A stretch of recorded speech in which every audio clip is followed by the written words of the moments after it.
trouver notre bonheur? Telle est la question. L'homme a été créé cherchant le bonheur. Et l'être humain aime le bonheur, car il veut être heureux. Et c'est un sentiment naturel et compréhensible, puisque le sentiment premier, c'est que l'homme désire être au paradis, et non entrer en enfer, car il veut le bonheur, et non le malheur. Nous voulons tous être heureux. Encore faut-il savoir où est-ce qu'il se trouve, ce bonheur.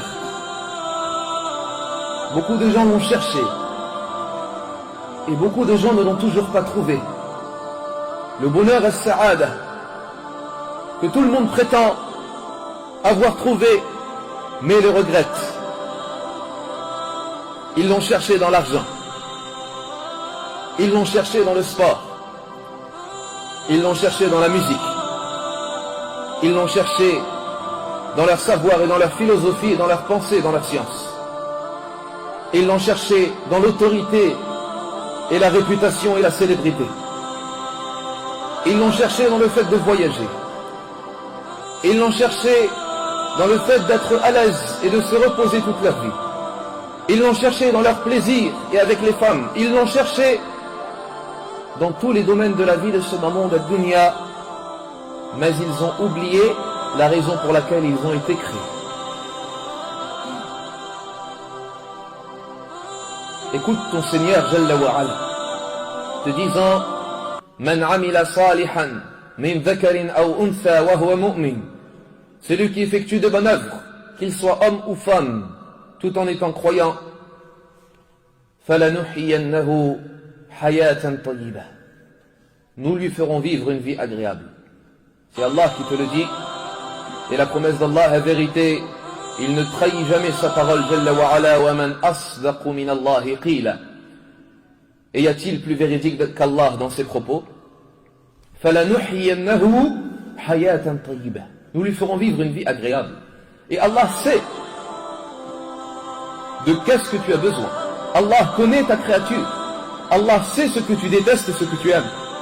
Il nous dit: Ala ya'lamu man khalaq wa huwa al-latif al-khabir. Ne connaît-il pas ceux qui l'a créé? Ne connaît-il pas l'homme qui l'a créé, alors que c'est lui, Al-Latif, Al-Khabir, le parfaitement connaisseur, l'indulgent, le compatissant? Allah Jalla wa Ala t'a créé. Allah Jalla wa Ala t'a créé. C'est lui ton créateur. Il connaît tout ce que tu penses et ce que tu aimes et ce que tu détestes. Il sait ce que tu voudrais, ce que tu souhaites. Il sait ce que tu ne veux pas. Il sait ce que tu aimes manger, ce que tu aimes boire, ce que tu aimes regarder. Il sait que tu aimes te reposer, que tu aimes te détendre, que tu aimes voyager. Il sait tout ça, Jalla wa Ala. Et c'est lui qui t'a promis de te faire vivre une vie agréable à une condition. Man amila salihan min dhakarin aw untha wa huwa mu'min. De faire les bonnes œuvres et d'être croyant. La joie et le bonheur se trouvent dans l'obéissance à Allah. C'est lorsque tu obéis à ton Seigneur Tabaraka wa Ta'ala nuit et jour que tu seras heureux, que tu vivras ce bonheur, malgré tous les plaisirs que tu t'interdis et tu t'en prives, malgré tous ces plaisirs, malgré toutes ces tentations que tu refuses à voix haute et par ton comportement et ton apparence, tu vivras heureux.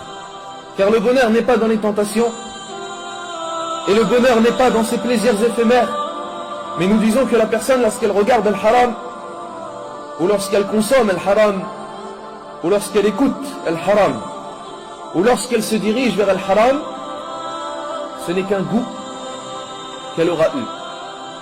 Ce n'est pas un bonheur.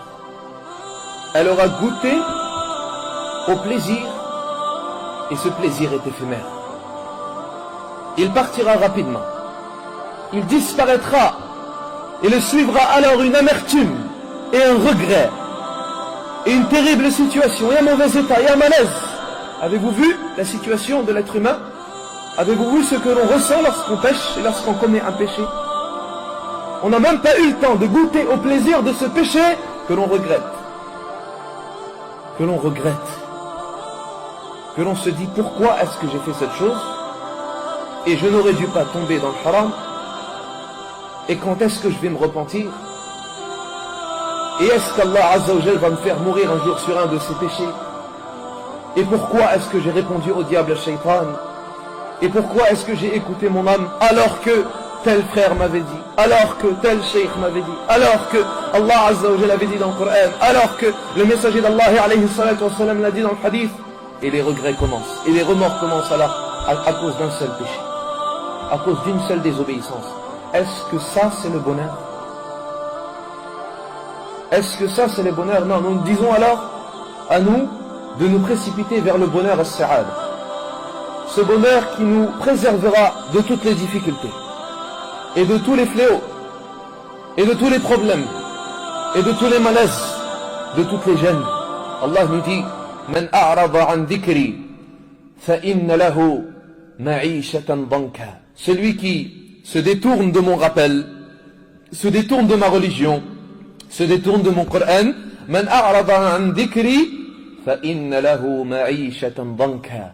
Il aura certes une vie pleine de gêne, une vie pleine de difficultés, les savants nous disent, pleine de difficultés dans sa santé, pleine de difficultés dans sa famille, dans son travail, dans ses journées, dans son argent, pleine de difficultés. Pourquoi? Car il se sera détourné de quoi?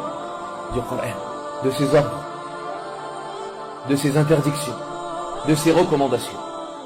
Donc tout cela nous prouve, et nous revenons sur le même point, que le bonheur n'est que dans l'obéissance à Allah. Tu veux être heureux?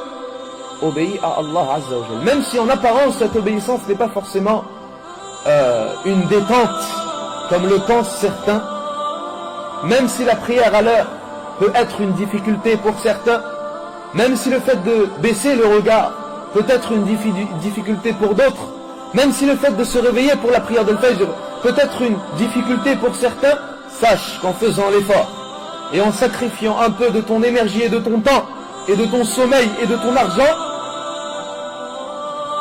tu seras récompensé par ce sentiment de bonheur dans cette vie de ce bas monde et dans l'au-delà al-akhir. Et certes le bonheur a un prix. Pour certains ils pensent que c'est l'argent, et pour d'autres ils ont compris que c'était l'obéissance à Allah.